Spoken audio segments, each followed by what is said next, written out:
Just so you're not alarmed, Carey, that little flashing red dot by your name, I just am recording it to the cloud now. But it's not live yet on Facebook, so don't worry. Okay. Yes. You should see.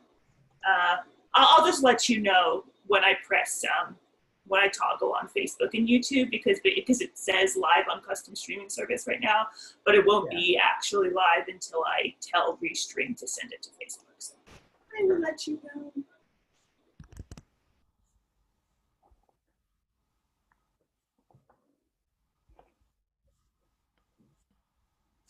The graphic looks a little bit like a Friday gone wrong. With the recording cloud. Oh.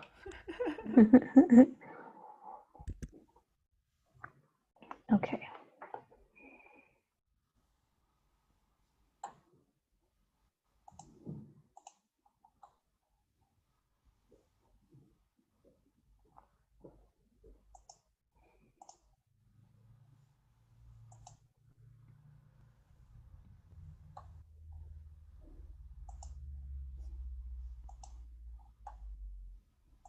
So I think we had 37 registrations total for this Wow. session. Yeah.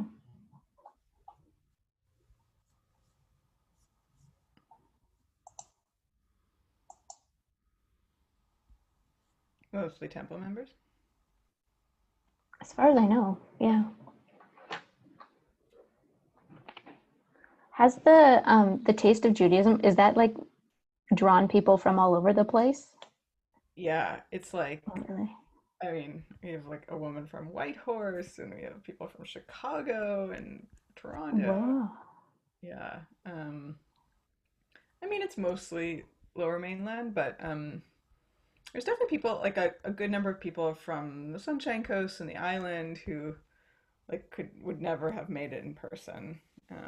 So I feel like in some ways it's well suited to an online course, but That's cool. hard to teach. Like, Yeah. When you have like crickets on the other side. um, I feel like I just ramble and ramble and ramble, but I don't know. People like the feedback has been good. I'll do a more formal survey after tonight as the last one. Um, but it's yeah, you just kind of see all these faces looking at you like, Yeah. And then it's like, do I type a question? Like that you don't want to like can they ask questions in person or is it yeah, they can stop and ask questions. Some like a lot are using the chat. Some are, kind of unmuting and asking questions, which is fine. Um, it was really funny though, like the last class, I was really um like I was at dinner, just like an hour before. I was kind of bummed. I was like, I really like this second class because they give them a tour of the sanctuary and we look at the Torah and it's really interesting for them. And Greg was like, "We have a Torah in our house right now." He's like, "You can." I was like, "Oh." Oh. So I ended up doing like the ultimate show and tell on Zoom, and it was really fun. That's cool. What time did you ask Michael to be on? Uh, we asked him to come just before 2, so Oh, hopefully, because we did a full run through yesterday, yeah, so he knows the steps to get his screen shared and everything. great. We've got people joining us, I see. Hmm. For everyone that's joining us as an attendee, we're just getting set up. We will begin the presentation shortly after 2, but in the meantime, please bear with us as we get everything rolling.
Hi, Mike. Hello?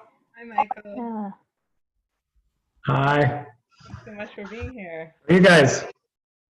Great. That's good. Okay. I'm just going to fiddle around here.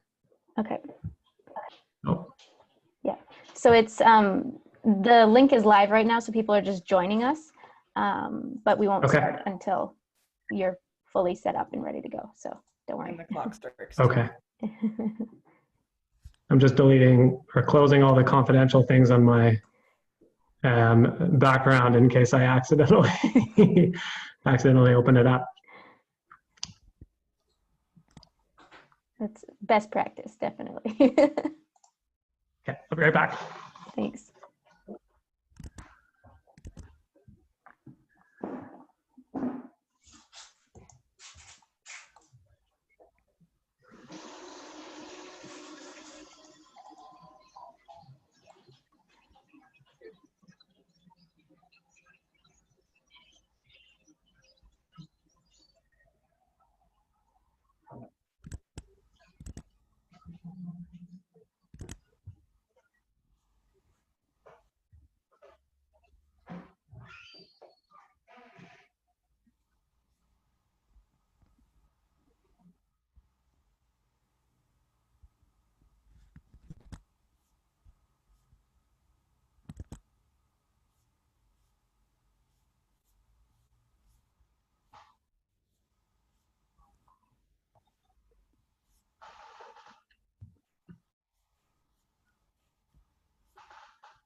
So I got lucky and my mother-in-law took my kids overnight last night. I was a little bit worried I was going to have the kids here. My wife's working today.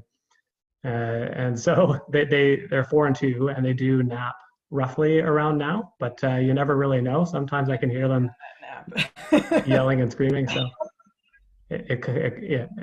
we may have had visitors for our presentation today. That's okay. We like little visitors. On my screen.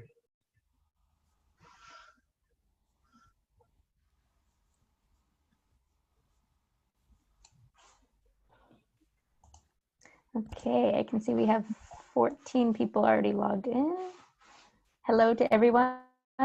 We're just getting set up, so we'll start everything in the next few minutes here. We're just waiting for the rest of our attendees to join.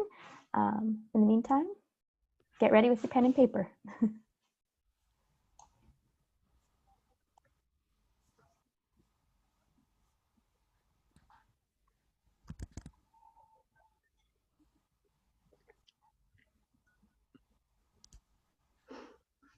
I hope everybody's managing okay through these tricky times. So I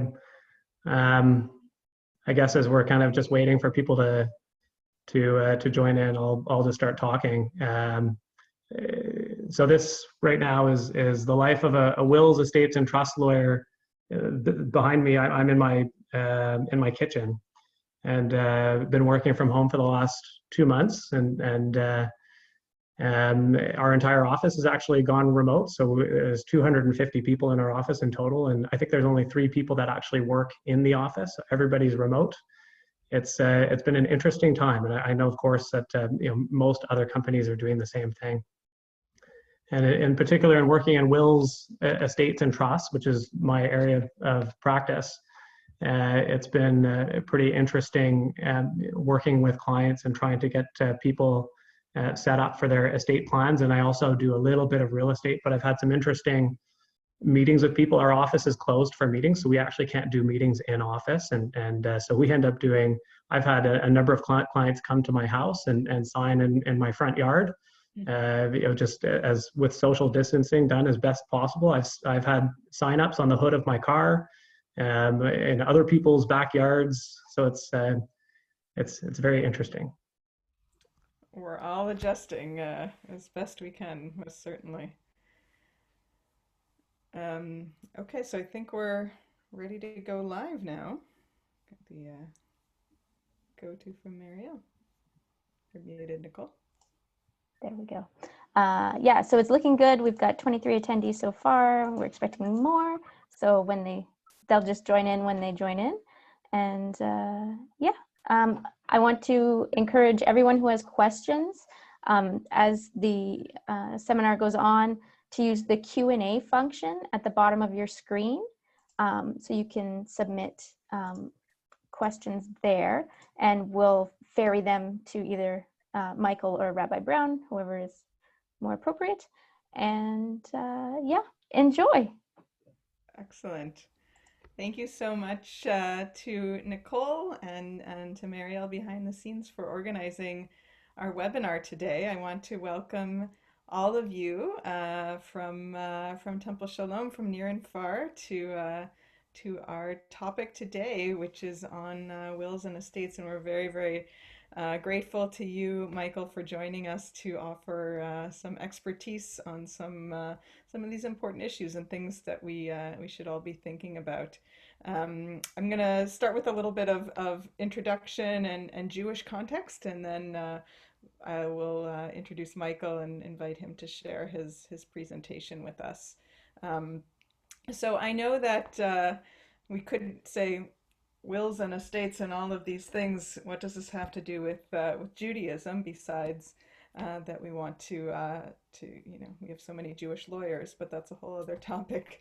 But really, this issue of thinking about our legacy, our future, what we are, how we are bequeathing our values and also our assets to the next generation is one that we've thought about as a people for a very long time. There's a lot just in Jewish law and the Talmud about all of the intricacies of how we do this. But what I want to just focus on in my introduction is the concept that I think is very, very moving within Judaism of not only creating directives from a legal standpoint, but also from an ethical standpoint. We have a tradition in Judaism of creating what we call an ethical will that is really very ancient. I mean, we see it a little bit in Torah, from Jacob giving words of blessing to his children before he dies.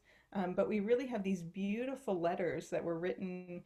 We really see them starting in the Middle Ages of not just rabbis, but everyone creating these documents of their values that they wanted to make sure that their children and grandchildren would be able to inherit, to know what mattered to them, to understand their wishes about how they pray that they will live. And there's actually a lot of beautiful guidance out there right now of how to create an ethical will, and even using some technology, recordings, videos, etc. So if you're interested in learning more about that, please send me an email. I'd love to talk to you more about it. But for right now, we're here to learn about more of the tachlis, more of the details from Michael, especially in this time of COVID.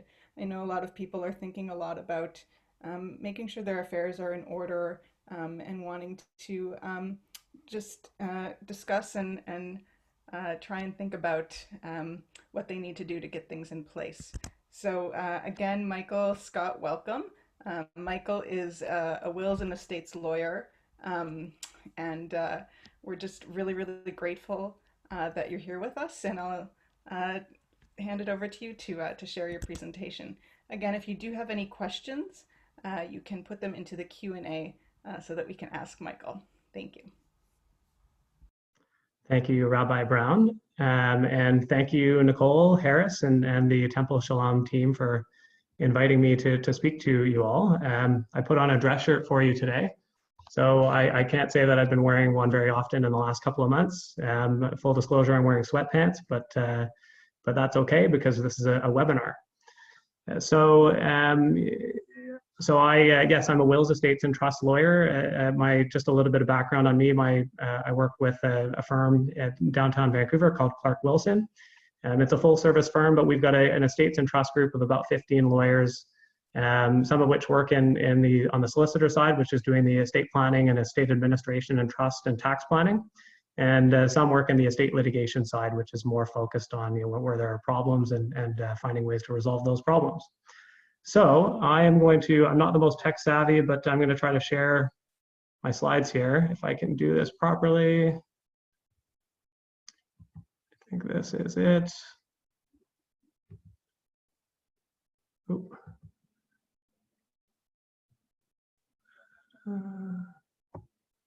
Okay, I think I've got this right. I hope everybody can hear me okay. Looks good, Michael. So here it is, the essentials for an effective estate plan. So with that, we'll talk about wills, powers of attorney, and representation agreements. I will talk to you about probate and probate planning, or different planning opportunities to get around probate. And through that, I'll talk a little bit about trusts and you know, tax planning and how that kind of comes into play for estates. There are some pictures in my slides. So I'm sure that everybody here has their wills done, and if they don't, then they should consider having their wills done. And for those who do have their wills done, it would be wise to review them from time to time, and generally every 3 to 5 years. It's good just to have a look. It may be that you don't need to do anything, but it's good to just check to make sure that the person that you've got named as executor is the appropriate person to act, and your beneficial distributions are all the way that you want it to be, and yeah. Now, if someone dies without a will, then what happens is the Wills, Estates and Succession Act in BC kicks in and determines how your estate is divided, and there's kind of a next of kin order to it, which for the most part goes to spouse and then to kids, and then to parents and grandparents and grandkids, siblings, and so on and so forth. And in addition to that, somebody needs to deal with your estate, and so somebody needs to step up and apply to the court to get the proper authority to deal with the estate. So it can be a little bit of a difficult process. In addition to making sure you've got your own wills in place, it's also good to ensure that if you have kids and they have kids of their own, that they're doing their own planning. If they've got young kids, then they should be appointing guardians in their wills, and they should also be establishing trusts within their wills to ensure that there is a vehicle to maintain the inheritance to their kids until they come of age. So, talking about wills, one of the first things that we look at with clients is who is the appropriate person to act as executor. Is there someone that you have that would be appropriate to manage the estate, to be the one to collect the assets, to apply for probate, pay out all your taxes and debts, and deal with the distributions the way that you've got it set up in your will? So those are the responsibilities that an executor has. It's a big job, so it can take a couple of years to administer an estate if it's straightforward, and oftentimes it will take longer than that. If there are difficult assets to deal with, or if there's litigation, then yeah, certainly it drags out the process. So for executors, I do get the question, is it appropriate to have a beneficiary also act as executor? And the answer is it really just depends on the circumstances. So if it's in situations where your beneficiaries don't get along, and if you have one of them named as executor, then the others may not like that, and it can cause problems. And so sometimes in those situations, people like to appoint someone that's independent. But if everybody gets along well and you've got someone that's appropriate to act and they're also a beneficiary, then that can be fine. And it's very, very normal for a beneficiary to also act as executor and carry out the estate. It's also important that the executor be a resident at least within Canada. So the residency of an estate for tax purposes is primarily based on the residency of the executor. So it's really based on where the control is really taking place, and the executor is the one that has control. And so if the executor lives in the States, for example, then your estate has become a non-resident estate for tax purposes. So in Canada. And so it doesn't necessarily mean that there are more taxes that are owing. It just means that there are more reporting obligations that the executor needs to undergo and withholdings in dealing with the estate. So it can add cost just through accounting fees and dealing with things. So ideally, an executor is a resident where you are a resident, so where the assets are, but at very least, a resident within Canada. I mean, there are circumstances where the person that's most appropriate to act is not in Canada, and that's fine. They can certainly, I've acted for executors that lived outside of Canada, and we just we deal with the non-resident reporting, and that's okay if they're really the best person to act. But if there is someone that's available to act in Canada, then that would be ideal. So because it's a big job acting as an executor, an executor is entitled to take a fee. So they can claim up to a maximum of 5% of the gross value of the estate as a fee. And so that's what our legislation in BC says. Now, the way that the courts have interpreted that is to say that the 5% is really a maximum figure. So if the estate is very complex, the executor has had to put a lot of time and effort into the administration. They've been very diligent and skillful in terms of carrying out their duties. Then perhaps they'd be entitled to that higher fee. But otherwise, it's really a scale that goes down from there. So if the estate is more straightforward and doesn't take a lot of time to administer, then it could be more in the 2% to 3% range that an executor could claim. An executor could also claim nothing. So if they're also a beneficiary, and then they may claim nothing. And it's something that gets done through the process. So at some stage, the executor will have access or control of all the assets, and they'll be in a position where they're ready to make distributions from the estate. And at that time, they'll prepare an accounting, a report to show the beneficiaries, here are all the assets I've received, here are all the expenses I've paid, all the taxes I've paid, here's a reserve of funds that I'm going to hold to pay any further taxes and expenses as we go along, and which leaves this balance that I'll make for, I'm prepared to make for interim distributions. And here's what I'd like to claim as a fee. And if the beneficiaries get a chance to review that and consider if they'll consent to it, or if they do not consent to it. So there are checks and balances. An executor can't just take a fee. They have to run it through the beneficiaries. And if there's a disagreement, then it turns into a negotiation to kind of come to a happy medium for everybody. And if they can't agree, then if the executor feels very strongly about the claim that they're making for a fee, then the executor can apply to the court to have a registrar at the court review his or her executor remuneration claim and have the court give approval of it. So in addition to the 5% or that kind of one-time fee, there's also an annual management fee that an executor can claim. And so that more comes into play where there are ongoing trusts established within the will. So if there are reasons why the executor needs to continue to hold the estate for a period of time, then they can claim an annual fee of up to 0.4% on the average value of the assets every year for dealing with the management of those assets and on an ongoing basis. So every time that I'm meeting with clients to run through estate planning, we're also reviewing their tax planning and making sure that there's that their estate plan is going to blend well and be efficient from a tax perspective.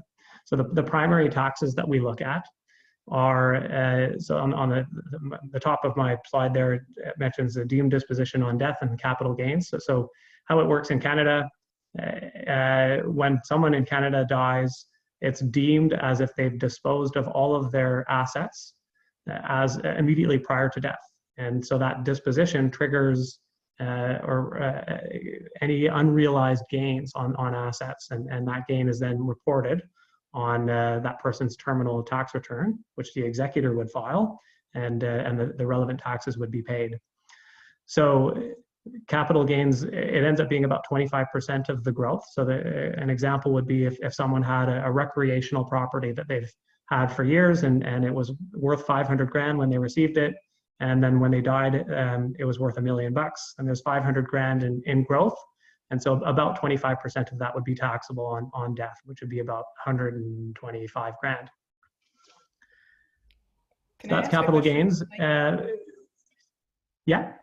Can I ask just a question that came up in our Q&A back to the executors, was about do you recommend that executors take a fee? How does that work in your experience?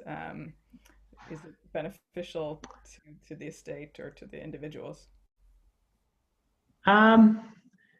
So I have actually recommended an executor take a fee, but it's something that as the kind of professional advisor, when I'm acting for executors, it's something that I at least raise with them to say, look, you're entitled to a fee, and here's kind of my assessment of what I think you'd be entitled to claim based on the complexity of the estate and all the time spent. And some people decide to take a fee and some don't. And so it's really up to the person acting as executor to determine if they want to take a fee. Now so that's on the when acting or when involved in an actual administration. But when we're involved in planning, so where we're setting people's wills up, I don't typically recommend to people to establish a fee up front that an executor can claim. And the reason that I wouldn't typically recommend someone do that on the front end is because it can be, you never know what the circumstances are going to be for the executor. So you don't know how complex it's going to be, or if there's going to be issues that have to be dealt with. And if you fix a fee, then the executor, I mean, if it's too low and it turns out to be too complicated, then it could deter the executor from acting. So they may decide, I don't want to act for this fee, so I'm just going to renounce and leave it for someone else to deal with. Or if it's too low, then if it's too high, then and it ended up being pretty simple, then the executors receive more than they should. So my preference, I mean, you might get people will get different advice from different lawyers on this, but my preference is to leave it open for an executor to determine what to claim. Mm-hmm. Okay. And then you've got the statutory limitation, which is the 5%. Yeah.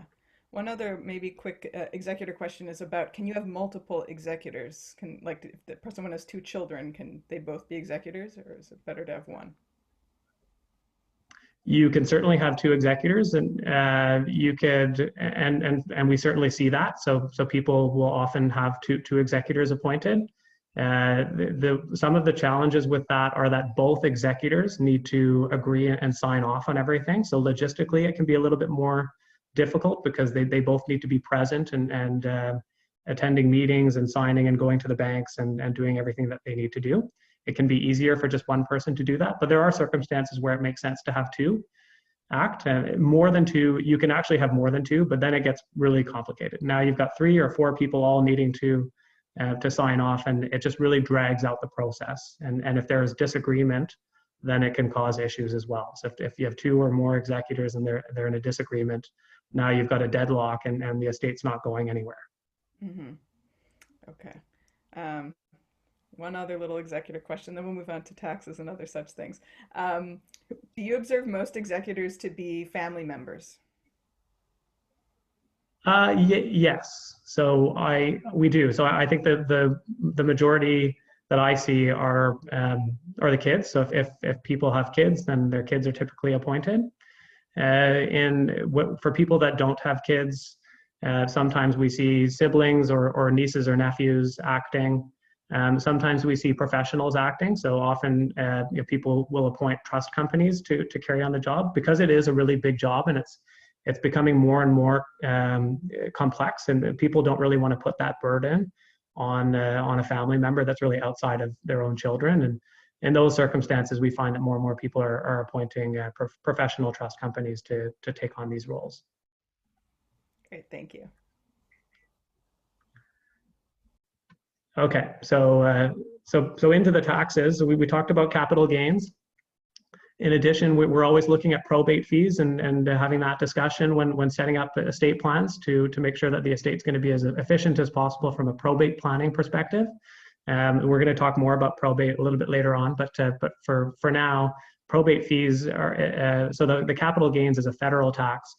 Probate fees is a provincial tax, which is calculated at around 1.4% of the value of the estate. So $1 million estate would be 14 grand in probate fees, or 2 million would be 28 grand in probate fees. So it's a small tax in the greater scheme, but it's a tax that really goes up depending on the value of the estate. If you have a $5 million estate, then now you're looking at 70 to 80 grand in probate fees. And so as that number rises, then the value of probate planning rises with it to get around that tax and set things up to limit tax exposure there. So, and then outside of probate and capital gains, we've got just regular income taxes. So people that have income for the year that they pass, there'll be just their regular income tax, through employment, CPP, OAS, investments. In addition to that, there can be certain deemed income, so things like RSPs, RIFs, locked in, I think they're called locked income funds and locked income retirement accounts, I think there are. So there's a bunch of accounts like that that are really taxable accounts.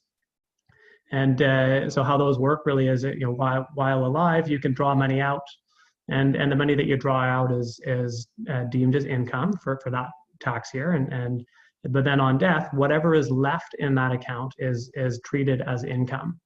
And so if you have a 500 grand in your RSPs, and that person passes away, then now that 500 grand is added to that person's income, which would be reported on their terminal tax return, and which would be filed by the executor and paid out of the estate. And so for 500 grand, there could be a lot of that might be taxed at the highest marginal tax rate, which would be around 50%.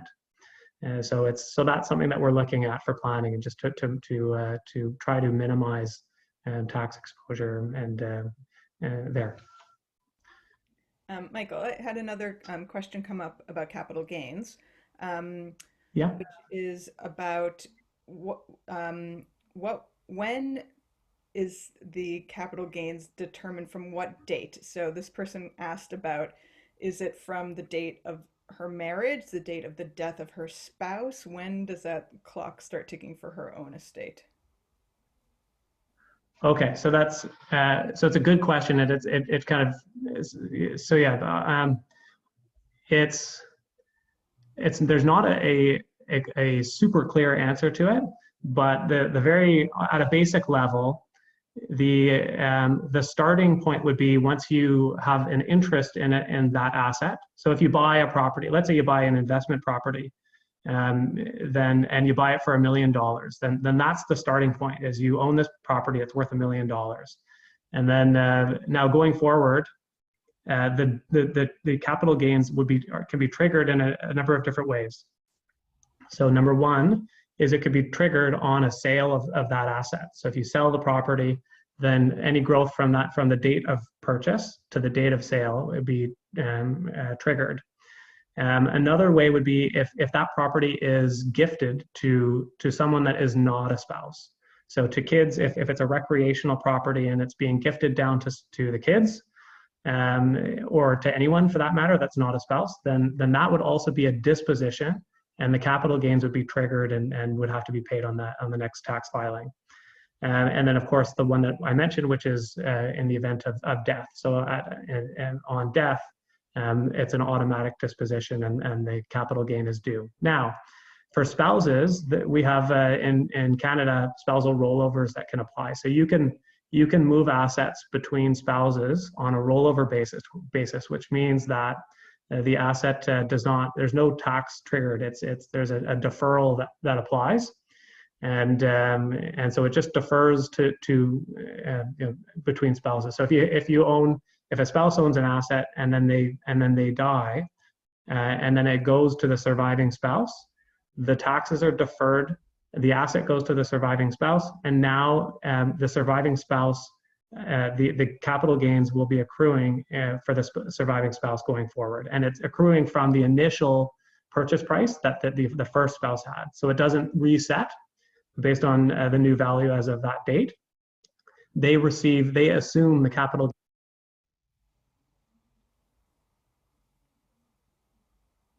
Oops, I'm afraid Michael's a little bit frozen. Give it just a moment to catch up. Gain. There you are. You froze for a moment, but you're back. Yeah, I noticed that. How long was I frozen there? Did people hear what I just said, or was the whole thing frozen out? You were saying that it doesn't start over for, that the rollover happens, and the spouse basically, it sounded like you were saying the spouse has the capital gains obligation of what their deceased spouse left from that. Yes. Okay. Yes. Yeah. So that's another kind of related question here about what if there was a divorce? Is there a capital gains concern?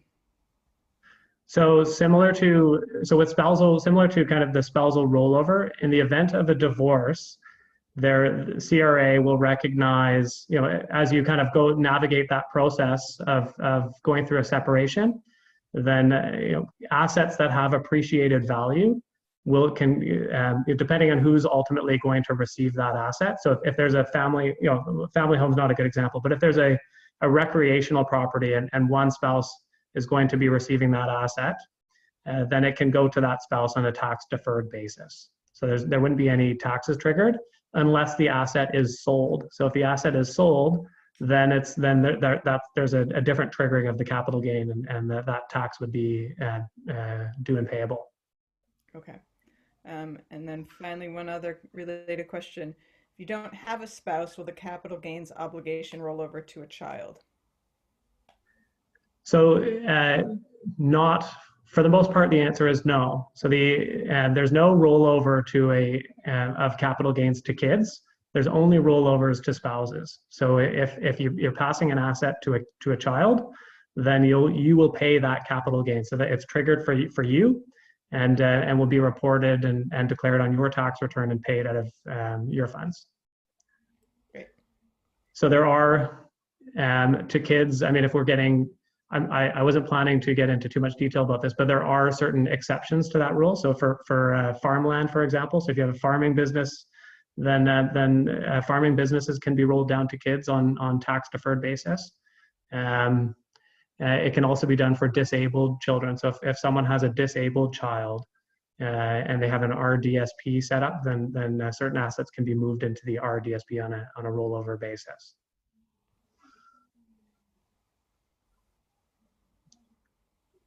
How are we doing? Good questions. I'm glad. It sounds like people are engaged, which is it's great. Yeah. No, but go ahead and continue on. Okay. I don't realize I don't have a clock, so if I'm starting to go too long, let me know, and I'll skip things or speed up. There's a lot of material. I'm trying to just touch on things fairly generally, and I mean, a lot of these things I could do hours on. So I'm trying to just to speak generally about a lot and go from there. So we talked about executors, we talked about taxes. Also, when doing wills, of course, we have to consider who are the beneficiaries going to be and how do you want to do the division. And when we're looking at that, when people have kids or spouses, we have to be mindful of, in BC, we have wills variation, which effectively means that if a child or a spouse feels that they've been inadequately provided for through the will, then that person can apply to the court to seek to have the will varied to give them a bigger share. And so a judge would review the situation and determine if it's appropriate to vary the will to give that child a larger share. So that comes up where people are looking to do an unequal division of their estate between their kids for whatever reason. There can be a number of reasons why people might do that, but when they're doing that, we're always looking at wills variation and considering, is this wills variation, is it going to be a real risk? And if it is, then perhaps we should look at some planning to limit that risk. And the other situation where it comes up is in blended families. And so what I mean by a blended family is where people have a second spouse or a third spouse where they have kids from a previous relationship. So that wills variation is only really applicable for biological and adopted children. It doesn't also apply for stepchildren. So where people are in a new relationship and they're starting to accumulate assets together with their new spouse, and they're taking ownership of those assets as joint owners, or they're naming each other on as beneficiaries of things like RSPs or RIFs or life insurance, then those assets will just go directly to the surviving spouse on death. So we'll talk more about joint tenancy, but effectively, when you own things jointly, then that asset that is owned jointly would on death of one will just roll to the survivor through a right of survivorship. And now the effect of that is those assets then would not go through the estate; they just go to the surviving spouse. And so if that deceased person has kids from a previous relationship, the surviving spouse has now received the assets outside of the will. The kids could make a wills variation claim, but there's no assets really to vary because those assets aren't part of the will. And now the kids have effectively been disinherited because they can't make a wills variation claim on that surviving spouse going forward, because there's no, that right doesn't extend to stepchildren. So that's something that we're looking at, and in those circumstances, there's a lot of planning that needs to be done to ensure that everything is going to go the way that the will maker wants things to go, and oftentimes it's just a look at the assets to determine what's there, and what's the appropriate split between the spouse and the kids. If the assets are for the most part tied up, then perhaps we'd look at things like spousal trusts and for that person to, instead of having things go directly to the surviving spouse, have it held in a trust for them for their benefit, and then ultimately pass to the kids on that surviving spouse's passing. Some people set up life insurance policies, so if they want most of their assets to go to their surviving spouse, but they want to provide to their kids as well, and they don't want to leave their kids high and dry, then people will set up life insurance policies and have the insurance policies go to the kids, as a way of kind of balancing things for everybody. So the other situation that we need to be mindful of is if people have beneficiaries who have disability status. So where people have, if someone has a disability status and receives disability benefits from the province or the federal government, then we want to avoid having them receive an inheritance outright, because that inheritance will disqualify them from receiving those benefits going forward. And so instead, we have that inheritance go through a discretionary trust, and that will allow the beneficiary, the disabled beneficiary, to get the benefit of a certain level of income through the trust, while also maintaining their disability benefits. And then the other thing that comes up pretty much every planning session that I run through with clients is charitable giving. And here we are talking with Temple Sholom, and so it's very common for people to donate to charities, and Temple Sholom would be one, and people do that for different reasons. So some people do it for philanthropic reasons, and some people do it for tax planning. So giving to charity, of course, you get a donation receipt, which can be offset with taxes, and we talked about all the taxes that can be triggered on death. So it is something that often comes up as a means of limiting tax exposure on death by giving to charity to create an offset.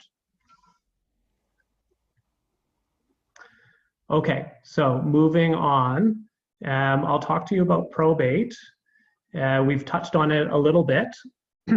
So probate, I'm sure many of you have probably had to deal with probate before in one way or the other, but I'll speak generally about it. What it is really is it's an application, a court application that an executor has to make, or an administrator if there's no will, to seek the court certification that the will is a valid will and that the executor is the appropriate person to act. And probate is not always required. So it's only required if there's someone out there that requires the executor to probate the will. And so the common examples are if the deceased person owns real estate in BC, then the land title office will require the executor to obtain probate every time before they be willing to release title to the executor in order to deal with the property. Another example would be bank accounts. So if typically the banks will allow an executor access and control over bank accounts if they're lower values, so say under 20 grand or so. Although it's a policy thing with the bank, so it's not, don't quote me on the under 20 grand, I'm just kind of using that as an example. Because the lower amounts is just lower risk for the bank. So if they look at the situation and it's pretty low risk, there's a will, this is the person that's appointed as executor, they may be willing just to release those funds. But if there's more money in the accounts, then the risk of course goes up for the banks, and then they're more likely to require probate. So upwards of 40, 50 grand and beyond, they may well require that the executor go through probate. Now, in going through probate, the executor has to declare, well, first has to determine what the assets are that form part of the estate, and then has to declare those assets along with the values as of the person's date of death. and the overall value of the estate is what's subject to probate fees. So that's the amount that's subject to that 1.4% provincial tax. Now, if there's no will, I think I touched on it a little bit, but if there's no will, then of course nobody has any immediate authority to do anything. There's nobody that's been appointed as executor. So somebody from the family would need to step up and apply to the court to receive what's called a grant of administration. So it's very similar to a grant of probate, which is what an executor goes through in proving a will. But yeah, it's a grant of administration, but all the same protocols apply. So it's all the same checks and balances in terms of confirming for the court that it's a valid will, and same disclosure of all the assets, and same probate fees and everything. One probate question came into us about a situation: if someone dies outside of BC, which jurisdiction controls the probate? It's a good question. So it's there's not, I guess, how do I put this? So you would there's not really a control element to it so much as it depends really where the assets are. So it would be, if someone, let's say, a common situation that we see are people that live in Alberta and have assets in BC, or vice versa. And so if somebody lives in Alberta, but they own a piece of real estate in BC, then they may have to go through probate in Alberta to deal with any assets that are in Alberta. And then what they do is they take that grant of probate they received from Alberta, and they would have to have it resealed in BC in order to deal with the property here. So there may be one will. It goes through probate in one particular jurisdiction, whichever is, the most appropriate to deal with first, which is typically the jurisdiction in which the deceased was domiciled, and then that grant needs to be resealed accordingly in any other jurisdiction where there are assets that need to be administered. Okay, thank you. So we've talked about probate. We talked about probate fees. Now, in terms of how do we get around that probate fee? What do we do to bypass some of our taxes? There are a number of different ways that you can limit exposure to probate and probate fees, all of which need to be done with great caution.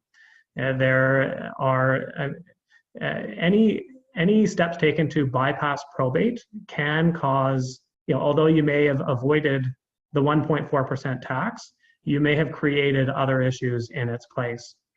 And so certainly I would, if looking to take steps to bypass probate, I would seek professional assistance and make sure that you're getting informed advice and making an informed decision before proceeding.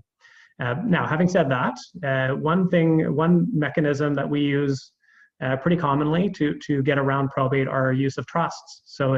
So stepping back for a second, probate applies to assets that form part of the estate. So anything that you own personally that goes through your estate is subject to probate and probate fees, and is also, for that matter, subject to will's variation because it goes through your will. So any variation of the will is going to impact the division of those assets that form part of your estate. Now, if you move assets outside of your estate and into a separate entity, then that asset now no longer forms part of your estate and is not subject to probate or probate fees. And so that's where the trusts come in, where people have assets that have value, that where the probate fees are going to be high, then they may consider setting up something like an alter ego or a joint partner trust. And then once that trust is set up, they can take their certain assets and move them from their personal ownership into the trust. And once in the trust can be set up in a way where the person maintains full control as trustee of the trust, and they would also be the primary beneficiary during their lifetime. And then they could establish provision in terms of what happens with those assets on death. So similar to a will. So you can really put all that language within a trust and have your assets administered through the trust rather than through your estate. The catch with these alter ego and joint partner trusts is that the individual, or individuals for that matter, if it's a couple, They need to be over 65 to do it. There's special tax treatment for these trusts. So we've talked about capital gains in particular, and how it can be triggered. So on a transfer, a disposition of the asset, capital gains would be triggered.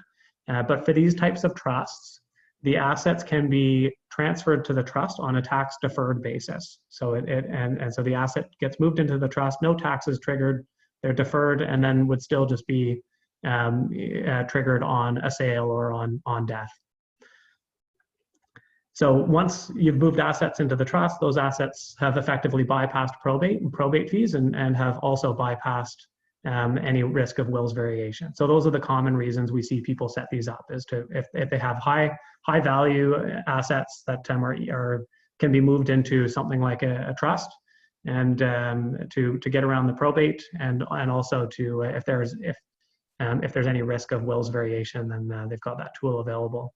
Some of the downsides with these types of trusts are that they're expensive to set up. So it could be anywhere from $5 to $10 grand to set up a trust like this, and it can be more if it's more comprehensive or more complex.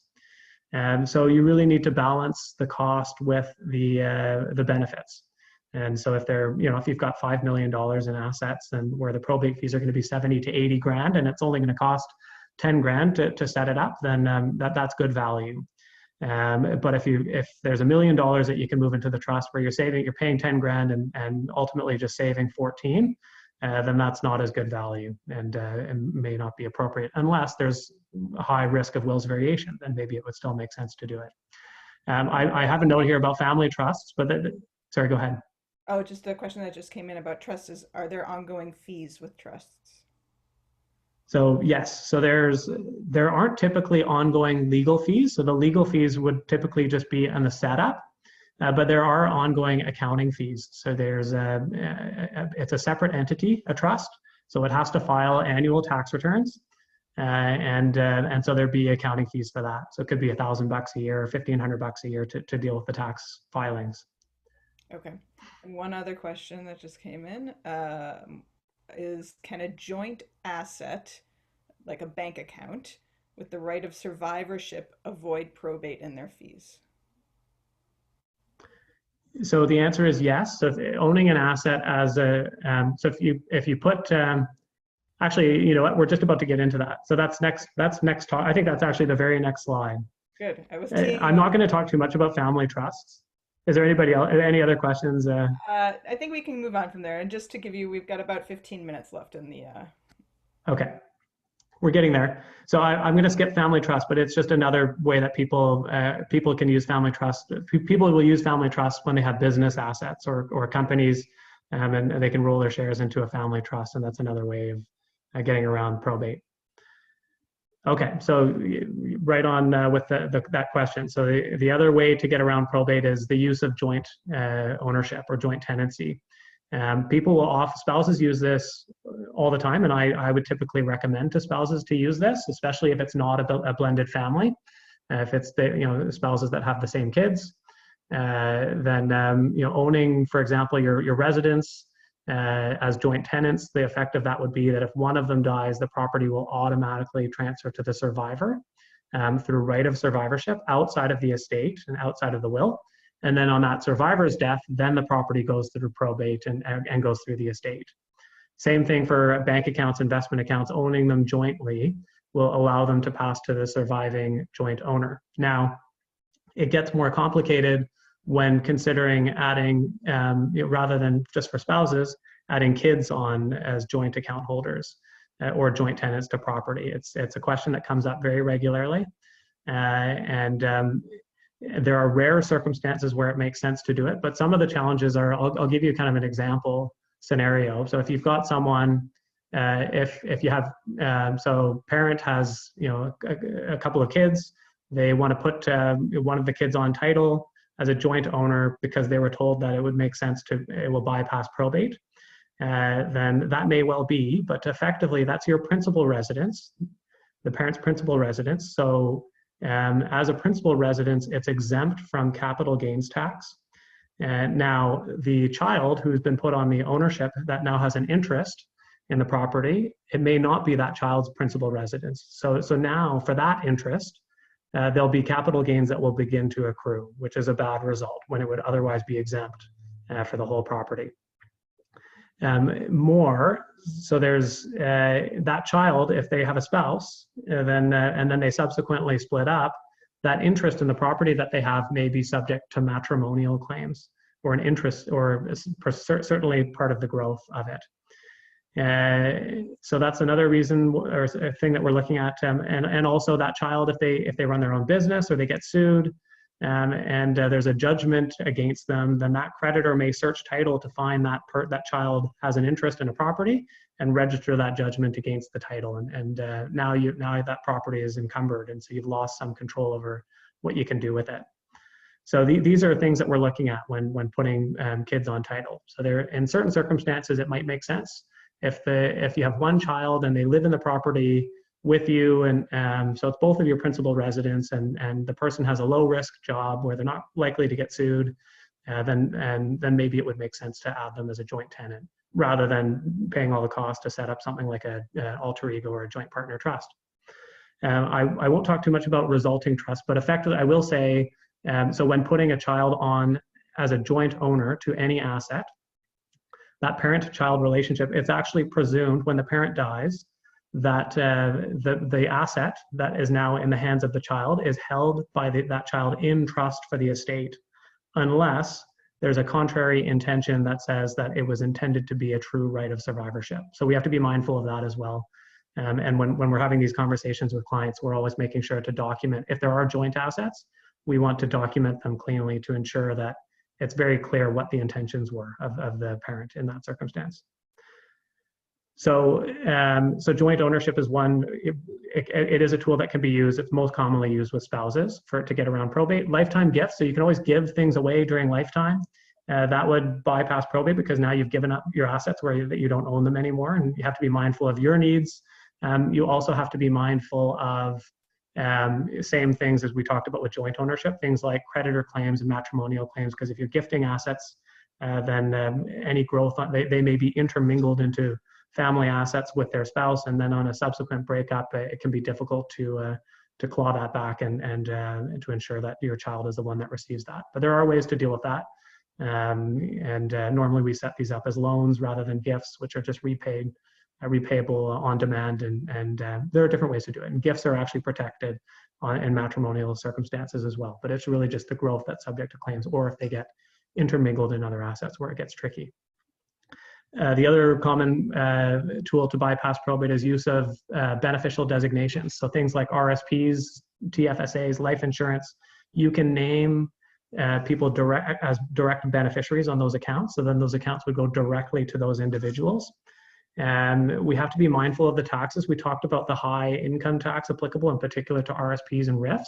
If there's a lot of money in there, then what happens is if you have 500 grand in a RIF and you name one of your kids as a beneficiary, then that 500 grand on death would go to that child. But the income taxes that are owing as a result of those funds are still owing by your estate. So that say 200 grand or so in income tax that's applicable to those funds needs to be paid by your estate. So you need to ensure that there be money still within your estate to cover that tax liability, so that your executor has some access to funds to do that. One just quick question, Michael, that came up about joint is, I guess, a terminology question. Is joint tenancy the same as joint ownership, or is there a distinction there? It's really the same. So it's the same. It's called joint tenancy. Legally, it's called joint tenancy. But people use the word joint for ownership of, we say joint tenancy for real estate in particular, but bank accounts, they don't typically name you as a joint tenant on a bank account. You're just called a joint account holder, but it's effectively the same thing for legal purposes. The same rules apply with the right of survivorship and the resulting trust if it's a kid on there.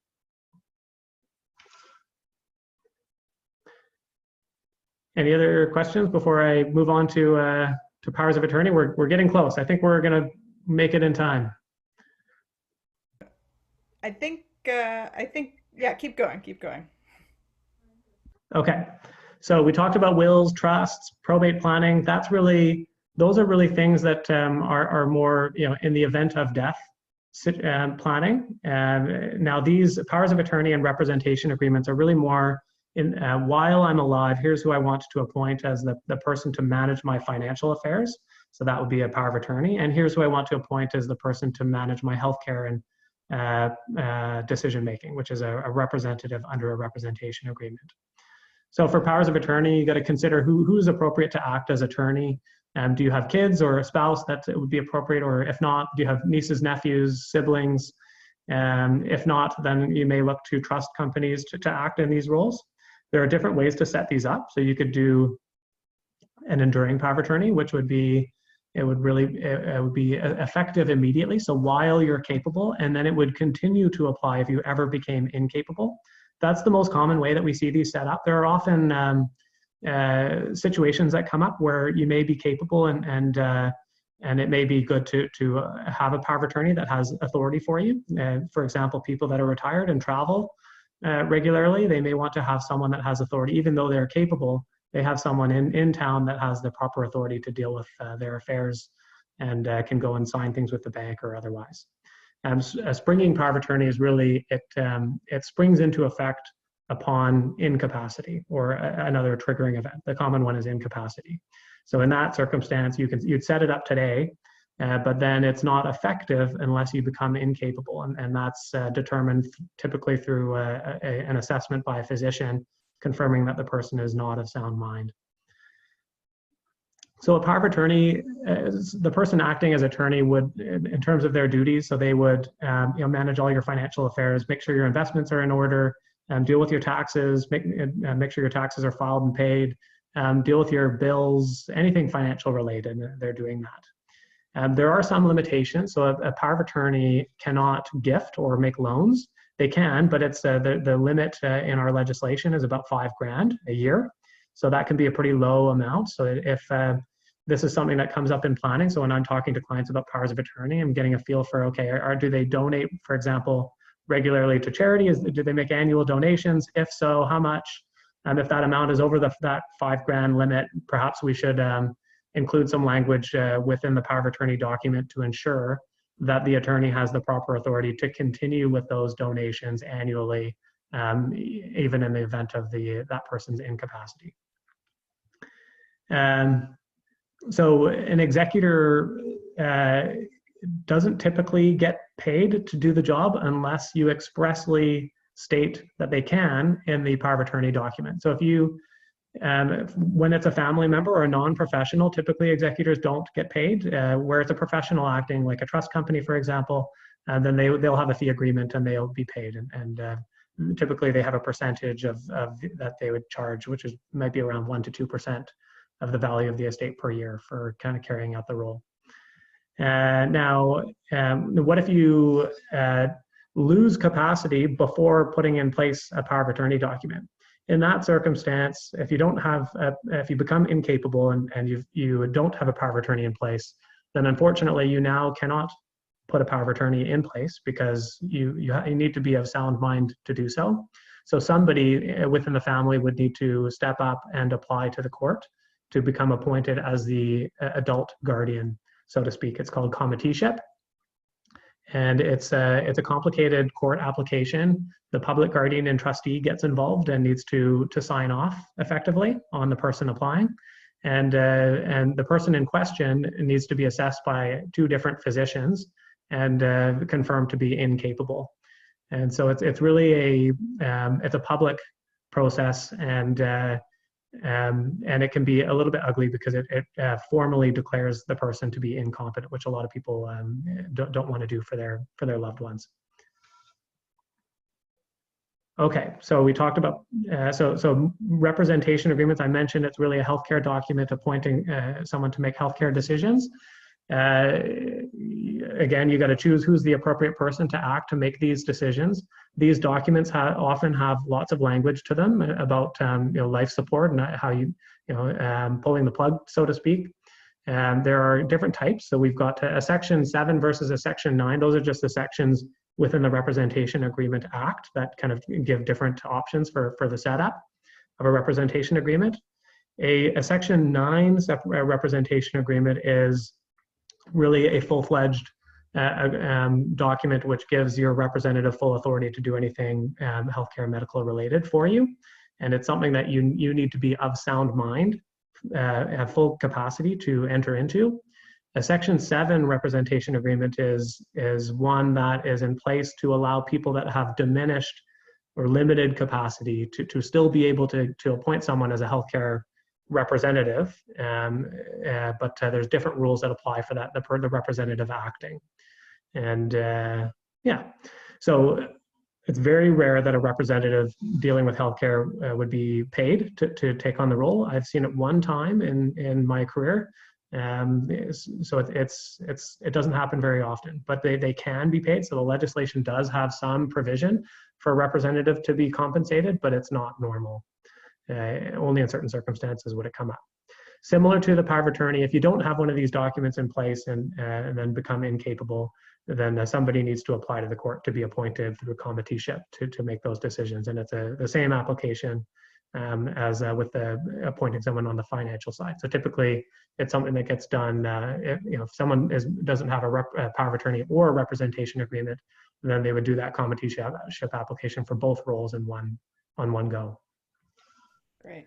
I'm just noticing we have a few minutes left and a few questions that have come in. Would you like me to ask them now, or do you want to? Sure. Kind of finish off your presentation either way, either order. If you don't mind. So two questions that are related that have come in are about basically kind of the fees and expenses to setting up all of these wills and powers of attorney, etc. One was about a situation where they've had a will set up, but back from maybe 10, 15 years ago, but now their children have children and they need to update addresses and beneficiaries and things like that. So what's kind of the least expensive way to do those changes? And then the other is about just setting these things up from the beginning, that they involve a lot of legal fees, and what's the best way for people who are on a fixed income, for example, to make sure that they have these things in place? Okay, so for the first part, the most cost-effective way to deal with changes to wills and an estate plan would be just to go back to the professional advisor that you worked with initially, because they would have your documents, and if it could be that it's just a simple change where they can take the document and just make the simple change and get you to re-sign. And they may not charge you full cost to redo your wills altogether. Now, if you don't have documents in place and you're really just doing this for the first time, notaries do this type of work. They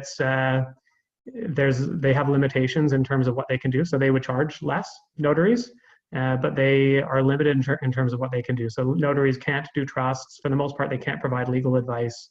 Really, I think what they can do is just give you some general advice and give you kind of a very basic, straightforward couple-page will and powers of attorney and representation agreements.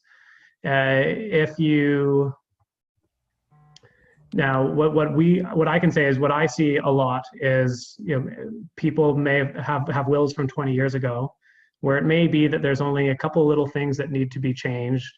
But because the laws and the tax rules have changed so much in the last 10 to 20 years, there can be other things, just general things that need to be added or changed within the will. So it could be that for older wills, you may want to do a full overhaul anyways to just bring it up to date with our current rules and regulations. And same goes for powers of attorney and representation agreements as well. And then you had another, so that was one, and there's another question.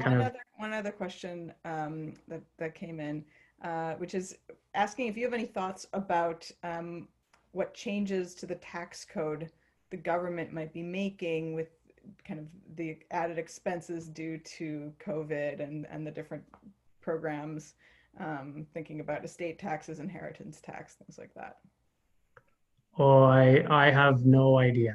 So what I can say is I haven't heard anything. So our estates and trust group are very active, and there's a couple of people in our office in particular who are very involved with legislative change.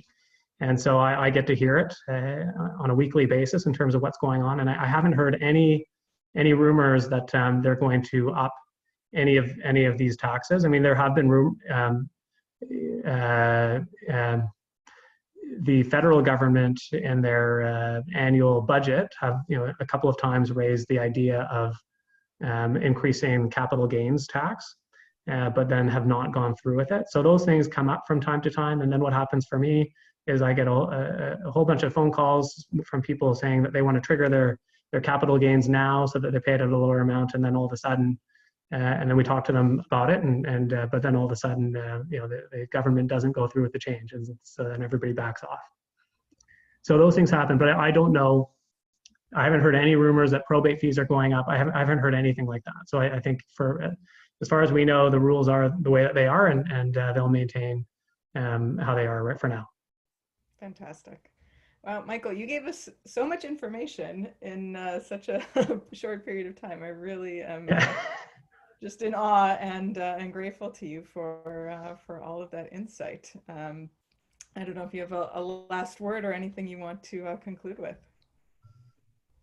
Well, yeah, that was. I mean, I'm actually surprised that we got through that in an hour. That's great. If people have questions that they don't want to raise here, you're welcome to email me or call me. I'm happy to chat with you if you have specific questions of things that have come up, and I'll try to guide you as best I can and answer as best I can.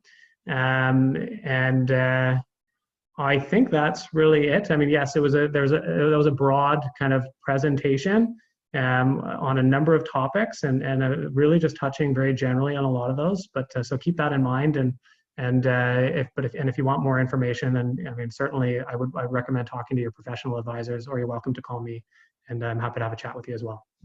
Wonderful. Thank you so much. And thank you to Nicole and Mariel behind the scenes for making all of this happen. Just a reminder, this series that we've been doing over the past few weeks, we have one more coming up this week, just on Friday. We're looking forward to hearing from Jody Wilson-Raybould about our federal government's response to COVID-19. So that will be on Friday at 1. There's more information at the Temple Sholom website and to register for the link to learn more. So thank you, everyone. Stay safe, and we'll see you soon. Take care. Bye.